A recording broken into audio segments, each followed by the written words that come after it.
Grow My Cleaning Company teaches owners of cleaning companies just like you how to grow your company, make more money, and finally take charge of your financial future and your life. This podcast is about automating and creating systems that give you time and money freedom so you can grow like crazy without losing control. Since this is totally free, if you're getting tons of value, want to support us, and make sure that you get more of the good stuff, subscribe, rate, and review to this podcast today. Now, on to the show. Welcome to our live presentation on how to finally hire good cleaners. Having done this for years and coached hundreds of people in, we got a lot of hearts. I think this is, we have touched the literal and Facebook emoji hearts of Cleaning Nation with this topic. So we are going to jump in and talk about how to finally hire good cleaners. If you're like so many people in Cleaning Nation, you are running into not enough cleaners, and that causes all manner of problems. Hey, Joe Lou first in the house. Good to see you, my man. TK, apparently loves Natalie's hair. So anyone that wants to see, what about my hair? Thank fantastic. you. How dare you, Thomas and Kristen Smith. It's got to be Kristen. Tom, I can't imagine Thomas would even notice. Well, maybe notice, but Bradley says the hearts are all for Natalie. And we're a minute in, and Cleaning Nation has already turned on me. I don't even know. I may be too devastated to continue. Stephanie says, hey. Jada says, hello. Good to see y'all. I am assuming as much as it's probably 70% here for Natalie and 30% here to hear about good how to hire good cleaners. Jason Johnson in the house. Glad to have you, my friend. If I have a heart attack in the middle of this and pass out, Jason will have to continue because dude is a baller as it comes to hiring good cleaners. Karen Coy says, hey, nice to see you. Marina, long time no talk, young lady. She is on the Nat Looks Gorgeous train. Thank you, Marina. Detroit.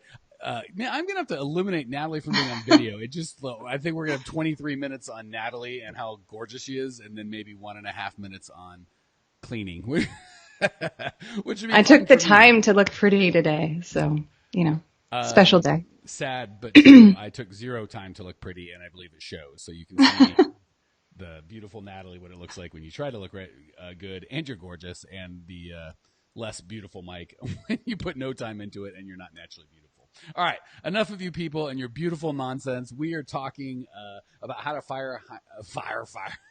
Good evening, Omar.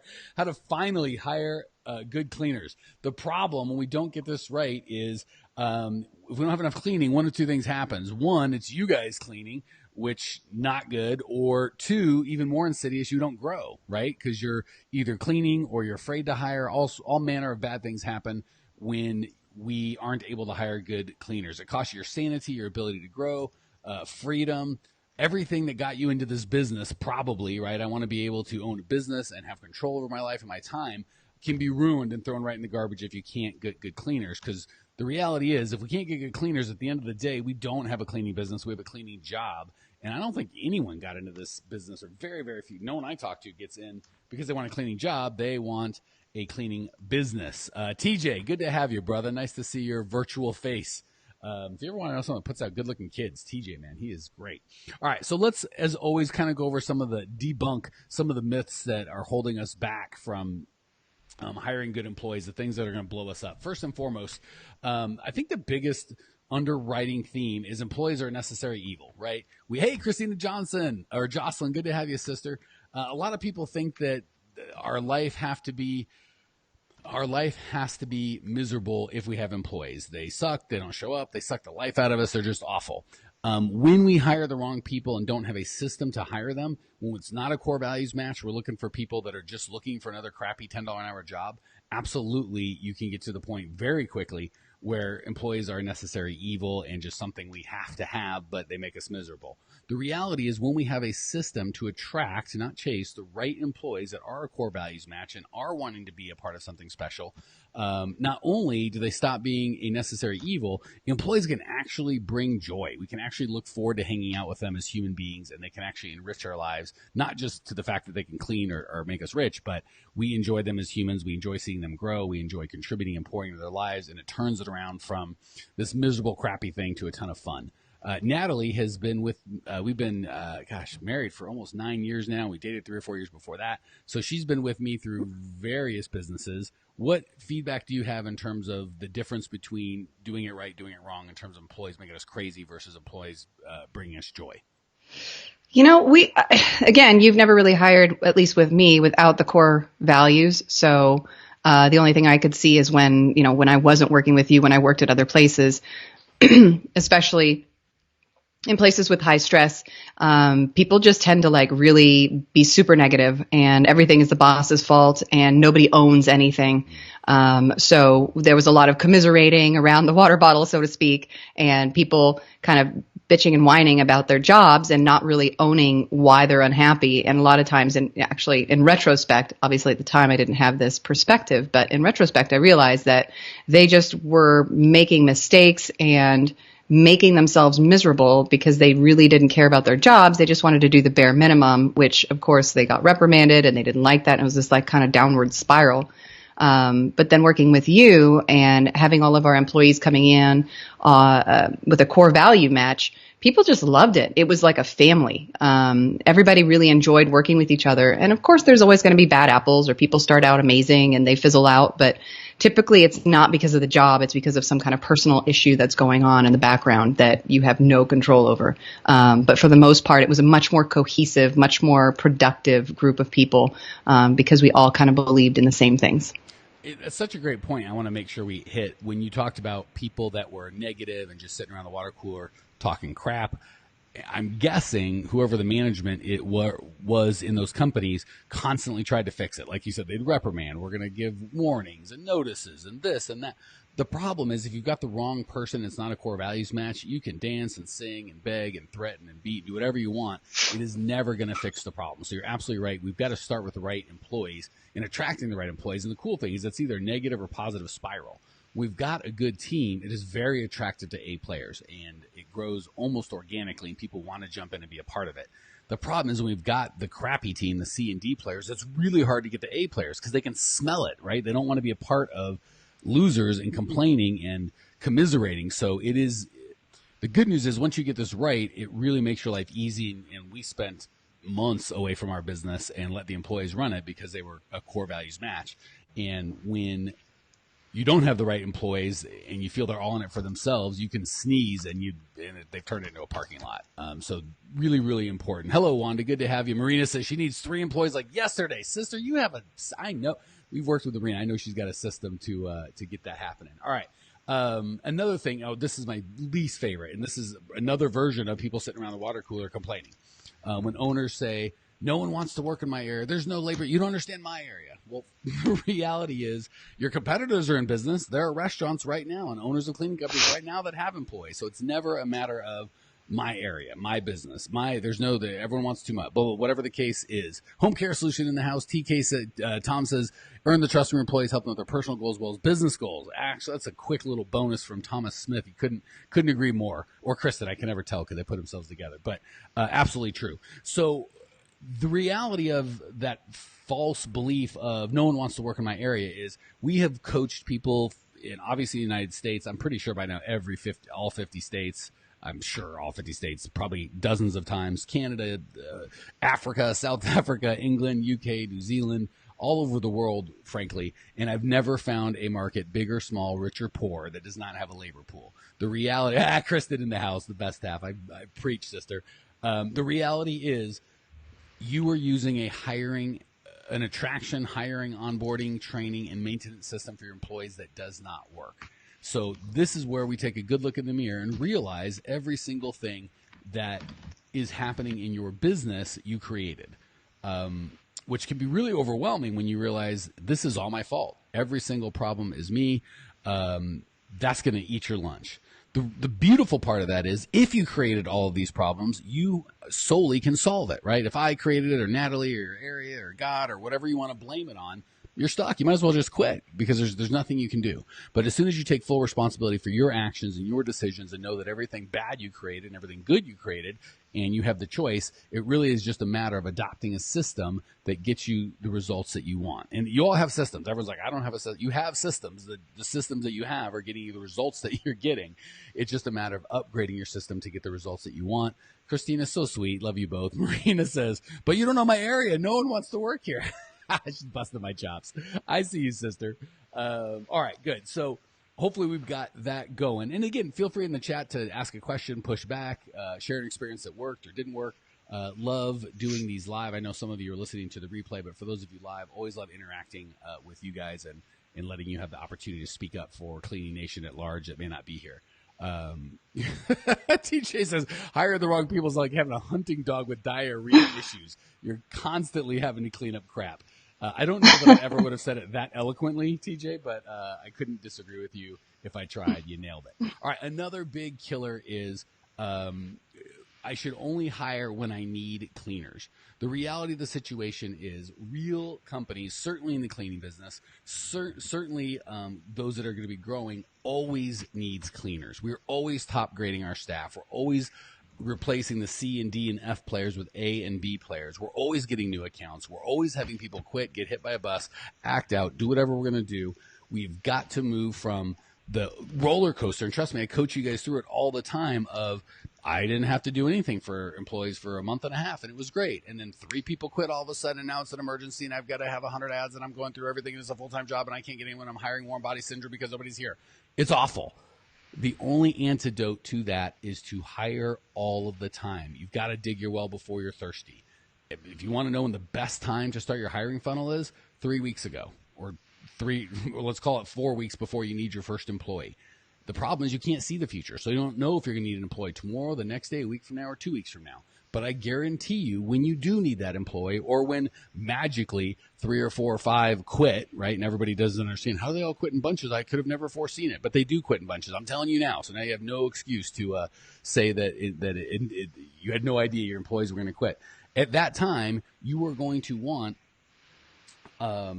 wish that you had started your hiring funnel weeks ago, not now, right? Always that emergency hire situation of, I know this guy or gal across from me isn't the right person, but if they don't start today, no one's going to, and I'll have to go out and clean, is the absolute worst way, hire method, system to hire employees. It is so stressful for you. It's so stressful for them. And then you get in this downward spiral because you're always taking on bad employees, and the good employees never want to stay because they're surrounded by bad cleaners. So we've got to get away from that. I only hire when I need cleaners, and get to the reality that real companies, especially those growing, always need cleaners.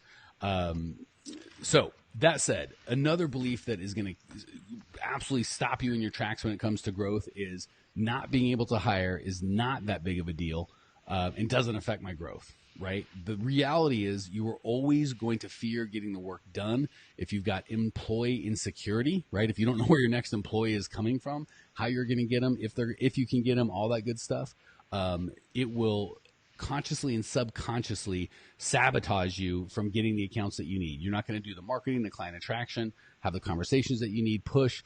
And the good news is once you have a steady stream of good employees coming, the reverse happens. You're like, oh my gosh, I've got so much talent, so many amazing human beings that want to be a part of this.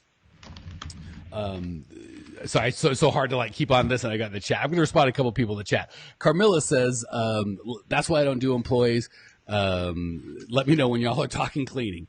Not today, Carmela. Today we're only talking about cleaning, and the goal of this whole entire community, the Cleaning Nation community, is to grow actual companies. Carmela says, F employees, I'm out. All right, Carmela, I appreciate your eloquent words, but I think we're going to... I think I'm done trying to help you, young lady. Van Thwang Leon came and said, it says, I'm in Edmond. How can I get a building to clean? Today's not the day.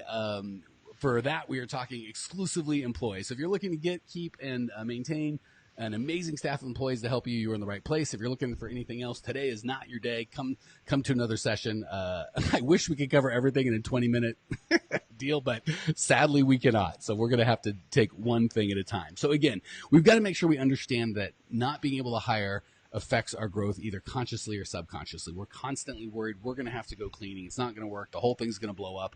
And again, because we're honest people, right? We've got integrity. So if I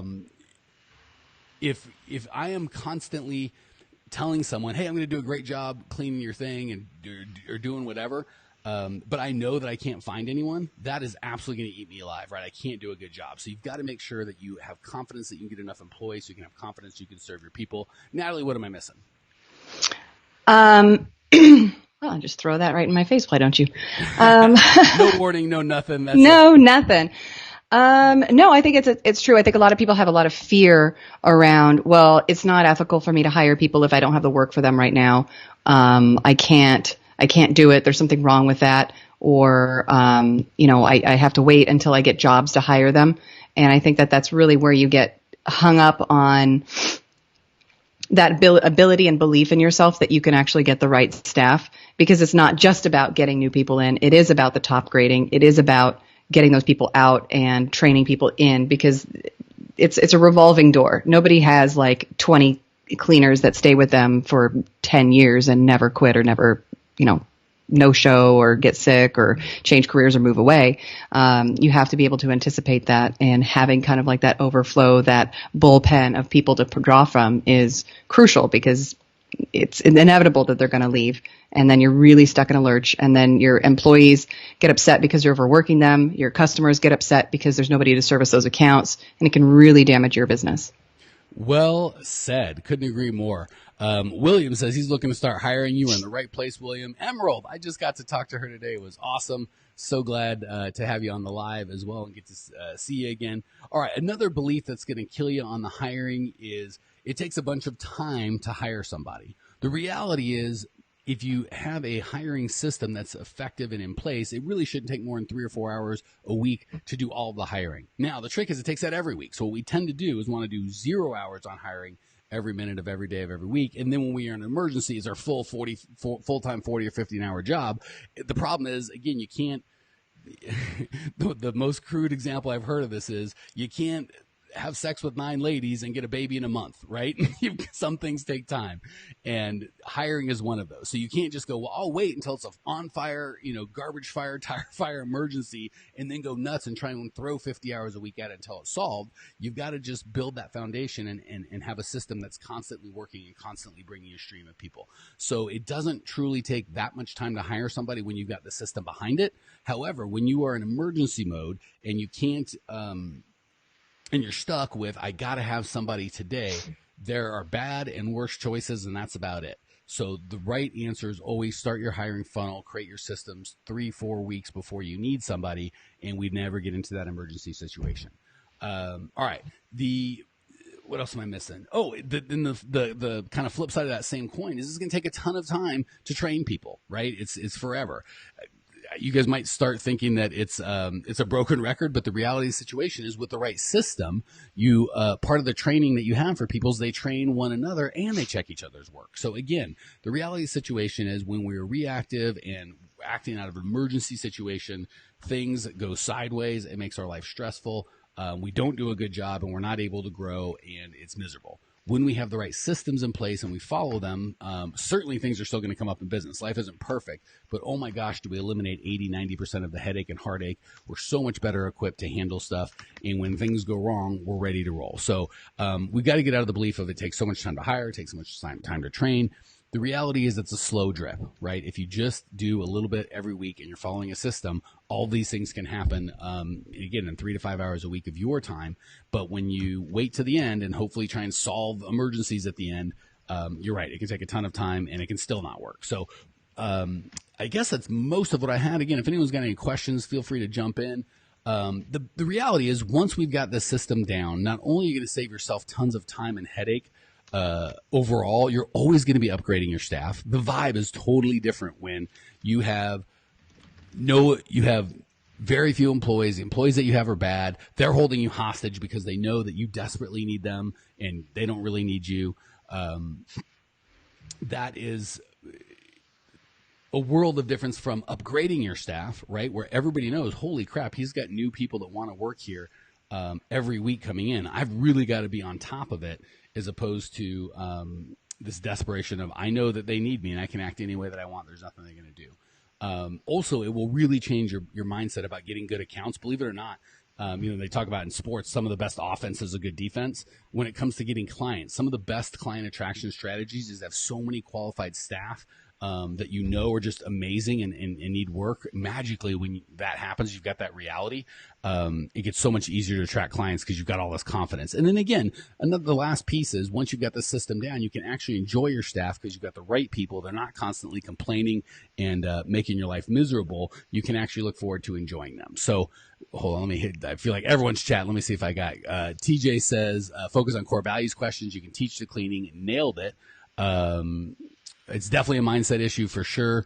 When will you be doing conference call on how to get customers? Great question, Van Thwang. First of all, everyone that wants information on how to get clients, you go to growmycleaningcompany.com right now. We've done hundreds and hundreds of podcasts, videos, Facebook Lives, blogs on how to get custom on everything. So go to Facebook.com, growmycleaningcompany.com to get all that stuff. Perfect question. TJ says, aside from a core value match, what would you say makes a good hire? What might be general red flags? Believe it or not, and I know it sounds so simple, but I've hired hundreds of employees this way. That's it. Obviously, any minimum standard you need. So if they might have to have a car, they might have to. So there's going to be minimum standards kind of for everybody, right? If I'm hiring a mechanic, they need to be able to perform mechanic duties. If I'm hiring a cleaner, I can train them how to clean. So basics, when it comes to cleaners, basic things like not typically, I would never hire them without their own transportation, unless I was like maybe in New York or San Francisco. Even then, certainly no felony record. So the basic stuff. But other than that, it really is all core values, 100%. So I wouldn't even say there's anything beyond that. I know it sounds so simplistic, but it's that important. Okay. Jose says, where do you advertise when you have job openings? Great question. It really depends on where your target employee hangs out. We have a lot of luck, most of our folks, with Indeed, but that's kind of a general thing. It works in most markets, but not all of them. John says, you give incentives to possible hires after an onboarding period? Not particularly. We can. There's nothing wrong with that, but that's not a strategy I would go nuts on. Monique says, hello from Panama City Beach, Florida. I would say I'm jealous of Panama City Beach, Florida, but it's pretty nice here. All right. So again, if you want to save tons of time and headache, always be upgrading your staff, chomping at the bit to get good accounts because you've got so much talent, and start enjoying your staff as opposed to looking at them as this necessary evil. Put together a system. If you would like my help with that, you can go to growmycleaningcompany.com/talk. Eric says, first time on. Thanks for your time from Lubbock, Texas. Good to have you, Eric. We're just about at the tail end, but you can listen to the preview if you want to get all the good stuff. Again, if any of you are on this and you would like help systematizing your business, have me walk through where you're at now, where you'd like to be, and have me help you put together a plan. Be happy to do that. Go to growmycleaningcompany.com/talk. All right. Hopefully you guys got tons of value. Really enjoyed engaging with you guys, as I always do. TJ is so kind, says, get Mike's help. You won't regret it. That's TK. Yeah. It's actually Tom and Kristen. And I think it's actually the Kristen half of Tom and Kristen.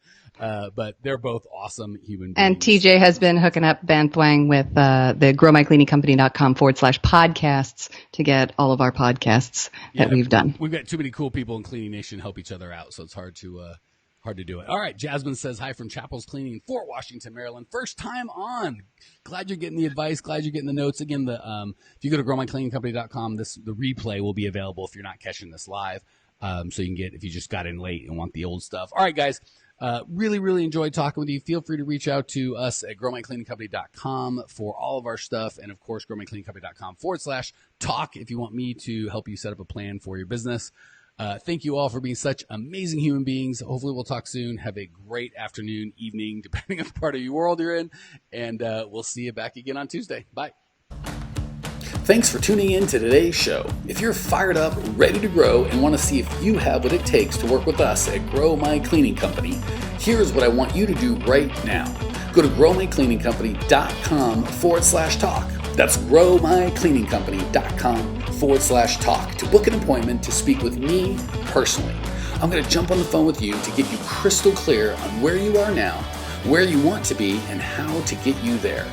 Don't walk around in the dark any longer. If you are serious about growing your cleaning company, it's time to finally get the systems in place that you need to grow. We've helped hundreds of owners of cleaning companies not only grow their business and their personal freedom, but give back to their community as well.